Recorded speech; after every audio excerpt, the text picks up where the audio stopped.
అందరికీ నమస్కారం. Welcome to Kapardi institute. Last 2 వీడియోస్లో సివిల్ సర్వీసెస్ ప్రిలిమ్స్కి ఏ బుక్స్ చదవాలి, అలాగే ఏ సబ్జెక్ట్ మీద ఎక్కువ ఫోకస్ చేయాలి, ఎగ్జామినేషన్లో తెలియని క్వశ్చన్స్కి ఆన్సర్స్ ఎలా పెట్టాలి, డిఫరెంట్ టైప్ ఆఫ్ ట్రిక్స్ గురించి తెలుసుకున్నాము.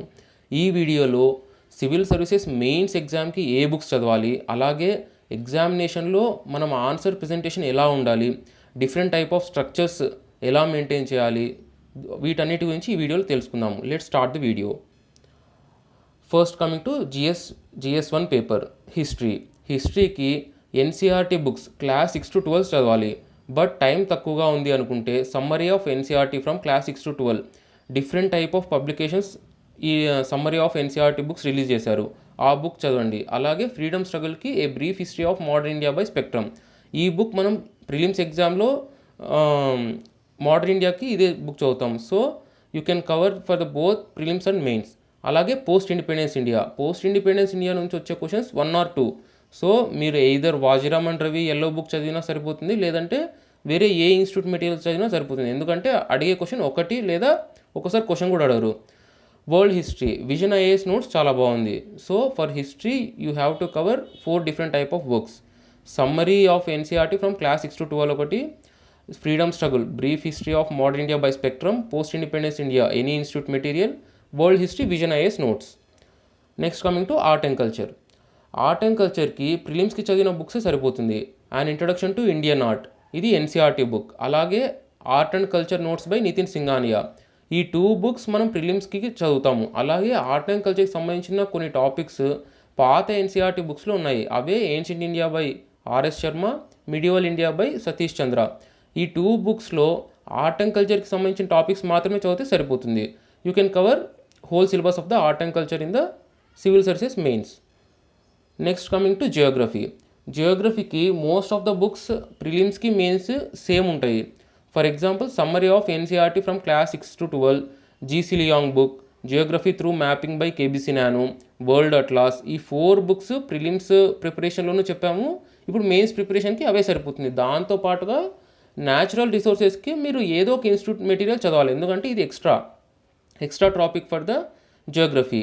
అలాగే మీకు ఇంకా రిమైనింగ్ టాపిక్స్ చాలా ఉన్నాయి, like urbanisation, regionalism, women empowerment, globalisation, ఇలాంటి డిఫరెంట్ టాపిక్స్కి మీరు ఏ మెటీరియల్ చదవాల్సిన అవసరం లేదు, ఎందుకంటే ఇవన్నీ డైనమిక్ టాపిక్స్. వీటన్నిటిని కరెంట్ అఫైర్స్ చదవడం వల్ల మీరు ఎగ్జామ్లో అటెండ్ చేయగలుగుతారు. ఓకే, మీకు వేరే ఇన్స్టిట్యూట్స్లో మెటీరియల్స్ అవైలబుల్గా ఉంటాయి, బట్ అవి చదవడం వల్ల మీకు ఎక్కువ యూజ్ ఉండదు. You have to cover the remaining topics through current affairs and by practising the mock test. అప్పుడే మీకు మార్క్స్ ఎక్కువగా వస్తాయి. మీరు మెయిన్గా ఫోకస్ చేయాల్సింది NCERT బుక్స్ ఒకటి, GC లియాంగ్ బుక్, అలాగే Geography through mapping by KBC nano. ఎందుకు చూడాలంటే ఎగ్జామినేషన్లో జస్ట్ మనం ఆన్సర్ ప్రెజెంటేషన్తో పాటు డయాగ్రామ్స్ కూడా ప్రజెంట్ చేయాలి. జియోగ్రఫీలో ఏదైనా క్లైమేటిక్ కండిషన్స్ గురించి అడిగితే అది పిక్టోరియల్ ప్రెజెంటేషన్ చేసినప్పుడే మనకు మార్క్స్ ఎక్కువ వస్తాయి. అలా డయాగ్రామ్స్ ఎలా ప్రజెంట్ చేస్తే బాగుంటుందో geography through mapping by KBC Nano పబ్లికేషన్స్లో చాలా నీట్గా ఇచ్చారు. అలాగే వరల్డ్ అట్లాస్, దాంతోపాటుగా న్యాచురల్ రిసోర్సెస్ చదువుతారు ఏదో ఒక ఇన్స్టిట్యూట్ మెటీరియల్. రిమైనింగ్ అన్ని టాపిక్స్ GS1లో రిమైనింగ్ టాపిక్స్ అన్నిటికీ కరెంట్ అఫైర్స్ చదువుతూ అలాగే మాక్ టెస్ట్ ప్రాక్టీస్ చేస్తే సరిపోతుంది. This is all about GS1. Next coming to GS2, constitution and polity. ఇందులో NCERT క్లాస్ 6 to 12 బుక్స్ చదవాలి. అలాగే ప్రిలిమ్స్కి చదివిందే ఇండియన్ పాలిటీ బై లక్ష్మీకాంత్. కాకపోతే Indian polity by Laxmikanth is more about factual data. మీరు ఆన్సర్ ప్రజెంట్ చేసేటప్పుడు you have to be somewhat theoretical. In order to write in a more elegant way you have to take some other books, ఎందుకంటే ఒక్క Laxmikanth book సరిపోదు. So the best suggestion is that you can go for the Shubhra Ranjan madam notes. మీరు political science material మీకు ఆన్లైన్లో అవైలబుల్గా ఉంది. అందులో paper 1 part 2, అందులో కాన్స్టిట్యూషన్ మీద సుప్రీంకోర్టు జడ్జిమెంట్స్ గురించి, డిఫరెంట్ టైప్ ఆఫ్ స్కాలర్స్ ఇచ్చిన స్టేట్మెంట్స్ గురించి చాలా బాగుంటుంది. సో అదొక్క పార్ట్ మాత్రం చదవండి. అది ఇక్కడ మెన్షన్ చేయలేదు, but remember that you have to read political science material given by Shubhra Ranjan madam, paper 1 part 2. Okay, దాంతోపాటుగా సెకండ్ ARC రిపోర్ట్. ఇంకా రిమైనింగ్ టాపిక్స్ ఉన్నాయి, ప్రెషర్ గ్రూప్స్, NGOs, ఇలా డిఫరెంట్ టాపిక్స్కి విజన్ IAS నోట్స్ ఉంది సపరేట్గా. సో ఆ మెటీరియల్ చదివినా సరిపోతుంది, లేదా వేరే ఇన్స్టిట్యూట్ మెటీరియల్ చదవండి. బట్ మీరు ఏ పేపర్ అయినా సరే what ever it may be, GS 1, 2, 3, 4, you have to combine the static part with the dynamic part. Current affairs ప్రతి టాపిక్కి లింక్ చేస్తూ చదువుతూ ఉండాలి.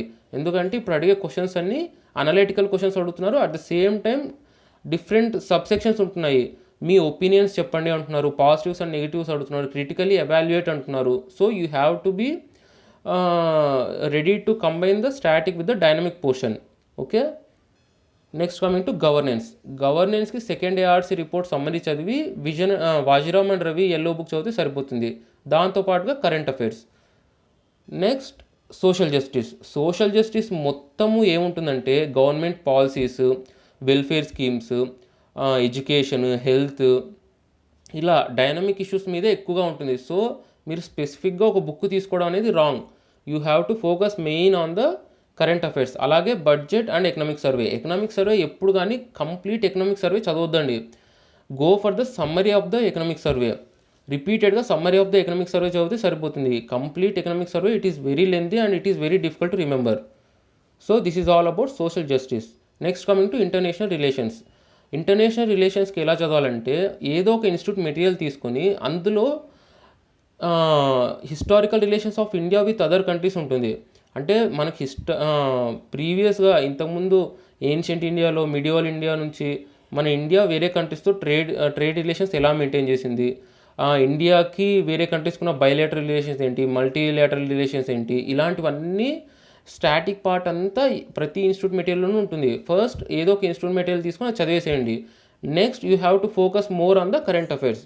ఇవన్నీ ఎందుకంటే మీరు స్టాటిక్ పార్ట్ చదవడం వల్ల మీరు ఇంట్రడక్షన్లోను కంక్లూజన్లోను మెన్షన్ చేయడానికి ఉంటుంది. In order to get the brief idea about the India relations with the other countries. Current affairs చదువుతూ ఎడిటోరియల్స్ చదవండి. Editorials is the best part in order to write the international relations questions. So international రిలేషన్స్కి current affairs is the main book. Next coming to GS 3 economy. ఎకానమీకి class 9th to 12th NCERT books చదువుతూ, అలాగే మీరు ప్రిలిమ్స్కి ఏదో ఒక book చదివి ఉంటారు, either Sanjeev Varma book or Ramesh Singh book or Shriram's material. ఆ బుక్ని కంటిన్యూ చేస్తూ బడ్జెట్ అండ్ ఎకనామిక్ సర్వే చదవండి. అలాగే కరెంట్ అఫైర్స్. ఎకానమీకి ప్రిలిమ్స్కి ఏదైతే చదువుతారో మెయిన్స్కి అదే చదివితే సరిపోతుంది. కాకపోతే you have to practice the answer writing techniques. మీరు ఎంతగా answer writing different structures maintain చేస్తూ ప్రాక్టీస్ చేస్తారో అప్పుడే మీకు ఎక్కువ మార్క్స్ వచ్చే ఛాన్సెస్ ఉన్నాయి. Next coming to environment and disaster management. ఎన్విరాన్మెంట్కి శంకర్ ఐఏఎస్ మెటీరియల్ సరిపోతుంది. అలాగే డిజాస్టర్ మేనేజ్మెంట్కి ఇక్కడ మెన్షన్ చేయలేదు, second ARC report crisis management ఉంటుంది, అది చదవండి. అలాగే current affairs is the key for every paper. ఇది రిపీటెడ్గా చెప్తున్నాము ఎందుకంటే కరెంట్ అఫైర్స్ ప్రతి పేపర్లోనూ హెల్ప్ అవుతుంది. క్వశ్చన్స్ కూడా కరెంట్ అఫైర్స్ నుంచే వస్తాయి. నెక్స్ట్ కమింగ్ టు ఇంటర్నల్ సెక్యూరిటీకి challenges to internal security of India by Ashok Kumar and Vipul. ఇది మనము centre round police force assistant commandant exam కూడా చదువుతాం ఇదే బుక్కే. అలాగే కరెంట్ అఫైర్స్, ఈ రెండు చదవడం వల్ల ఇంటర్నల్ సెక్యూరిటీ నుంచి అడిగే క్వశ్చన్స్ని మీరు ఆన్సర్ చేయగలుగుతారు. అన్నిటికన్నా ఇంపార్టెంట్ ఏంటంటే మీకు స్టాటిక్ పార్ట్ అంతా చాలా బాగా కవర్ చేస్తారు. Challenges to internal security of India by Ashok Kumar and Vipul ఆ బుక్లో. సైన్స్ అండ్ టెక్నాలజీకి పర్టికులర్ బుక్ అనేది ఏం లేదు. మీకు బేసిక్ నాలెడ్జ్ కోసం ఏదో ఒక ఇన్స్టిట్యూట్ మెటీరియల్ చదవండి, బట్ అన్ని క్వశ్చన్స్ కరెంట్ అఫైర్స్ నుంచే వస్తాయి సైన్స్ అండ్ టెక్నాలజీ. సో మీరు daily newspaper the Hindu చదువుతూ ఏదైనా మ్యాగజైన్ తీసుకోండి. Either you can go for Vision IAS monthly magazine or PT 365, mains 365, ఆ బుక్స్ తీసుకున్నా సరిపోతుంది. లేదంటే వేరే ఏదైనా institute material for the current affairs. ఎథిక్స్కి వచ్చేసి మీరు కేస్ స్టడీస్ ఎక్కువ చదవడం వల్లనే మార్క్స్ వస్తాయి. ఎథిక్స్ అన్నీ ఏ క్వశ్చన్ అడిగినా సరే మీరు థియరిటికల్గా డెఫినేషన్ ఇస్తూ ఒక కేస్ స్టడీ మెన్షన్ చేయాలి, అప్పుడు మాత్రమే మీకు మార్క్స్ వస్తాయి. మీరు lexicon for ethics, integrity and aptitude by Chronicle ఈ బుక్ చదవండి. దాంతోపాటు సెకండ్ ఏఆర్సీ రిపోర్ట్ చదువుతూ మీరు ఎథిక్స్ చాలా ప్రాక్టీస్ చేయాలి. మీరు ప్రీవియస్ ఇయర్ టాపర్స్ ఉంటారు కదా, వాళ్ళ టెస్ట్ సిరీస్ పేపర్స్ ఉంటాయి, అవి చూస్తే మీకు ఒక ఐడియా వస్తుంది. వాళ్ళు రాసే ప్రతి ఆన్సర్లోనూ first ethics tell me about ethics అంటే ఎథిక్స్ డెఫినేషన్ రాసి, టైప్స్ ఆఫ్ ఎథిక్స్ అని రాసి, మళ్ళీ దాని కేస్ స్టడీస్ రాస్తారు. ప్రతి ఎగ్జాంపుల్ కేస్ స్టడీ అని అలా రాయడం వల్ల మార్క్స్ వస్తాయి. సో ఇప్పుడు జిఎస్ 1, 2, 3, 4 పేపర్స్ గురించి తెలుసుకున్నాం. ఇప్పుడు points to be noted during the time of preparation. మనం మెయిన్స్ ఎగ్జామ్కి ప్రిపేర్ అయ్యేటప్పుడు ఏ పాయింట్స్ గుర్తుపెట్టుకోవాలి, ఎలా ప్రిపేర్ అవ్వాలో తెలుసుకున్నాము. Answer writing practice is must and should for fetching more marks in mains. మీరు డైలీ ప్రిపరేషన్తో పాటు you have to practice the answer writing. అది ఎలా అంటే ఒక 1 వీక్ చదివేసి every Sunday you have to write the answers of different papers. GS 1కి సంబంధించి ఒక క్వశ్చన్ రాయడం, జిఎస్ 2కి ఒకటి, జిఎస్ 3కి ఒకటి, జిఎస్ 4కి ఒకటి అలా రాస్తూ, అలాగే మీరు ఏం చేయాలంటే ఒక మోడల్ ఆన్సర్ ప్రిపేర్ చేసుకోవాలి. For example Indus valley civilisation నుంచి ఏదైనా క్వశ్చన్ వస్తే మనం ఎలా ఆన్సర్ రాయాలి. ఫస్ట్ ఇంట్రొడక్షన్ ఇలా ఉండాలి, ఆ తర్వాత పిక్టోరియల్ ప్రెజెంటేషన్ ఏముండాలి, తర్వాత కంక్లూజన్ ఏముండాలి, దాంట్లో ఏ పాయింట్స్ని యాడ్ చేయాలి, ఇలా రఫ్ ఆన్సర్ మీ దగ్గర ఎప్పుడు రెడీ ఉండాలి. Not only for particular subject, you have to make the model answers for every subject and for every paper. అప్పుడు మాత్రమే మీకు మార్క్స్ వస్తాయి. మీరు ఎప్పుడైనా చూడండి, టాపర్స్కి the one who clear the mains and the one who doesn't clear the mains, వీళ్ళిద్దరికి difference ఎక్కడ ఉంటుందంటే, మెయిన్స్ క్లియర్ చేసే వాళ్ళు చేసే ఫస్ట్ పని ఏమంటే they will prepare A mock answer, ఒక రఫ్ ఆన్సర్, ఒక బ్లూ ప్రింట్ తయారు చేసుకుంటారు ప్రతి టాపిక్కి. సో ఎగ్జామ్కి వెళ్ళిన తర్వాత వాళ్ళు ఏం రాయాలని ఆలోచించరు. పర్టికులర్ టాపిక్ రాగానే సో ఓకే ఎకానమీలో అగ్రికల్చర్ గురించి అడిగారు, సో వెంటనే అగ్రికల్చర్కి ఇంట్రడక్షన్ ఏం రాయాలి, కంక్లూజన్ ఏం రాయాలి, అగ్రికల్చర్కి డిఫరెంట్ టైప్ ఆఫ్ డయాగ్రామ్స్ నా దగ్గర ఏమున్నాయి. సో జస్ట్ వాళ్ళు మార్చేది just body of the answer, మిగిలినంతా సేమ్ ఉంటుంది. సో టాపర్స్కి లూజర్స్కి డిఫరెన్స్ ఇదే. అందులో వీళ్ళు ఏం చేస్తారంటే ఫ్లో చార్ట్స్ని, పై చార్ట్స్ని, ఇండియా మ్యాప్, వరల్డ్ మ్యాప్ ఇవన్నీ ప్రాక్టీస్ చేసి వాళ్ళు రఫ్గా రాసిపోయి ఉంటారు వాళ్ళ నోట్ మేకింగ్లో. So that just they will dump all these matter into the mains answer paper, so that they will get the more marks compare to the other aspirants.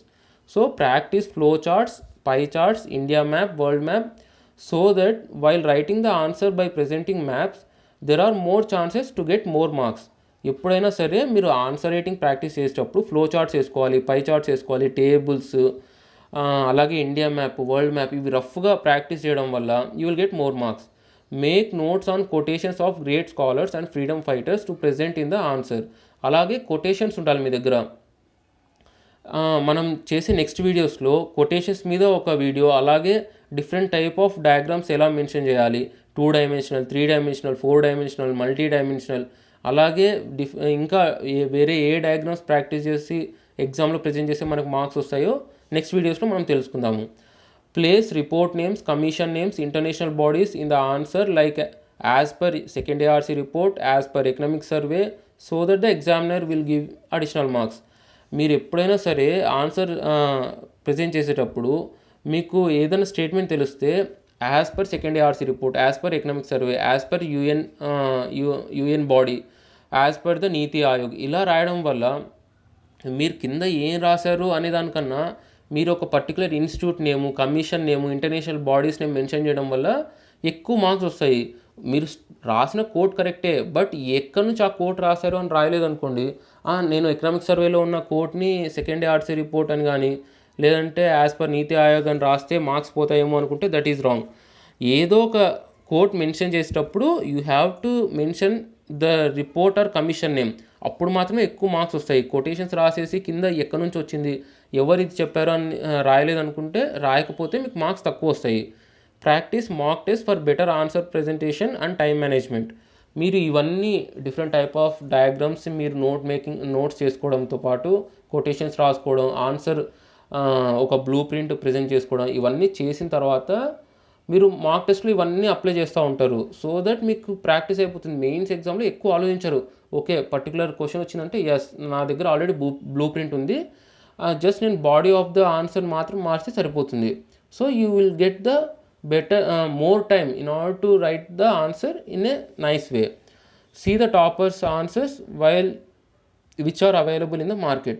Toppers answers చూడడం వల్ల ఇప్పుడు నేను ఏదైతే points చెప్పానో అవన్నీ అందులో ఉంటాయి. మీకు అప్పుడే తెలిసిపోతుంది, ఓకే ఈ టాపర్స్ ఇలా ఫస్ట్ ఇంట్రడక్షన్ ముందే ఇలా ప్రజెంట్ చేసుకున్నారు, ప్రతి క్వశ్చన్కి ఒక డయాగ్రామ్ ప్రజెంట్ చేశారు, అలాగే కంక్లూజన్ ఉంది, కొటేషన్స్ ఉన్నాయి, commission report, commission names, international bodies names, ప్రతి క్వశ్చన్లోనూ ప్రతి ఆన్సర్కి ఇలా ప్రజెంట్ చేస్తూ ఉంటారు టాపర్స్. అదే డిఫరెన్స్. ఎందుకు మెయిన్స్ 12,000 మంది రాస్తే అందులో కేవలం 2,000-3,000 మంది మాత్రం సెలెక్ట్ అవుతున్నారు. సో అందులో ఎందుకు మనం ఉండలేకపోతున్నామంటే ఇవన్నీ మెన్షన్ చేయకపోవడమే కారణం. ఆన్సర్ అందరికీ తెలుసు, but the way you present in the examination is quite different when compare to the toppers. So మనము టాపర్స్లోనే ఆన్సర్ ప్రజెంట్ చేయాలి, అప్పుడు మాత్రమే ఎగ్జామినర్ ఎక్కువ మార్క్స్ ఇస్తారు. ఫైనలీ కపర్ది ఇన్స్టిట్యూట్ ఎమ్మినూర్ టౌన్లో స్టార్ట్ చేయడం జరిగింది. ఈ ఇన్స్టిట్యూట్ మీకు సివిల్ సర్వీసెస్ ప్రిలిమ్స్తో పాటు మెయిన్స్ ప్రిపరేషన్ కూడా మెయిన్స్ ప్రిపరేషన్కి కోచింగ్ ఇస్తుంది. అలాగే సెంట్రల్ ఆర్మ్డ్ పోలీస్ ఫోర్స్కి కోచింగ్ ఇస్తుంది. So who are interested to take the civil services coaching or CAPF assistant command coaching, they can contact the Kapardi Institute. Thank you.